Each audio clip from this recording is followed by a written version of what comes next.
Hey everyone, this is Jay Wilburn, Captain Three Kidneys. I'm coming to you today to talk about strengthen your weakness.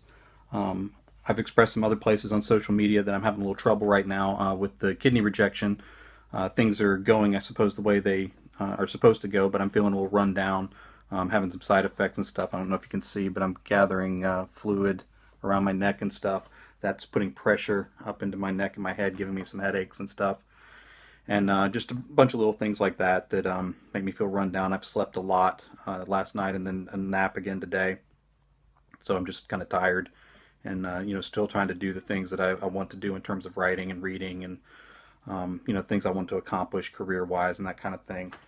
Uh, Wanted to talk about strength and weakness and the idea that this struggle, as hard as it is not nearly as bad as what I was going through with kidney failure. So I have a placeholder, I suppose, in terms of this kind of fight, not feeling well and still trying to press forward. And so, in a way, having gone through those struggles and that weakness actually prepared me to fight now. And I think the same is true no matter what you're going through. The struggles you've been through in the past, no matter how tough they have been for you, kind of prepare you for the next mile that you have to take in terms of what's going on. I know this hits kind of hard with people that have dealt with chronic pain because I was in pain a good bit the entire time that I was in those final stages of renal failure. My polycystic kidneys were stretching and created pain for me all the time. That pain ended after transplant. But I understand what it's like to go through chronic pain and you don't feel like there's light. You don't feel like there's an end to it because there's really not okay, this will heal at this point. It's something you're just dealing with ongoing. But even those things are temporary in a sense. Today will be over at some point and you'll be dealing with tomorrow, and you may still have the same struggles or similar struggles that you had, but that day's done and you're moving forward into the next.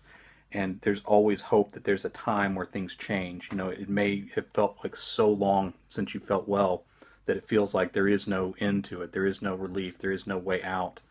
But the truth is that it's all temporary in some sense, in the sense that there will be a time where this passes to something else, and it may feel like forever, and it may, essentially almost be forever in the sense of, you're dealing with years down the road or whatever. But what I'm going through now, what I went through before, all those things at some point will pass, and I'll be moving into some other phase, and so there's always hope that something will change. In those weaknesses and that struggle and the way that you feel run down, it prepares you to continue to push, to continue to fight, to continue to go for the things that you care about. I'm grateful for that. I'm grateful that I went through it before. I'm grateful that I'm prepared to go through it now. And I'm grateful that this is temporary and I will have a different situation soon, however, whatever soon means in that context. So for these things, I will rise up and be thankful.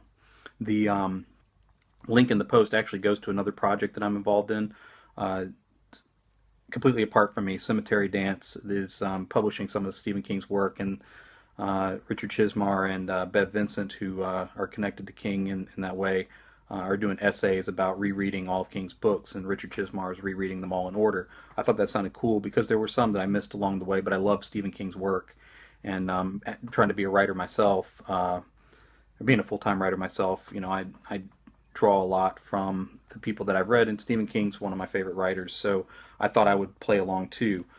So each time I'm reading one of the books, I'll do a post before I read it. In some cases I've read it before, in some cases I haven't. And then I do a post after. I just take notes.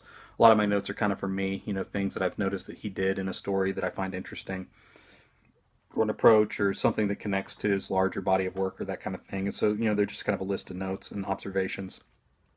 Today's post is about road work, which he wrote under the name Richard Bachman, and a little different from his other works.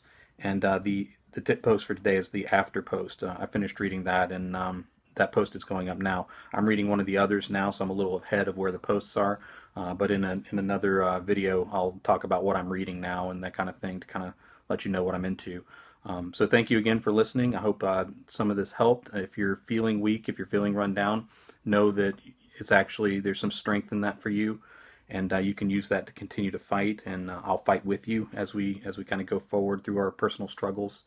And check out the post that's connected in the description of the YouTube video if you're watching this on YouTube. Thank you again. I'll talk to you tomorrow.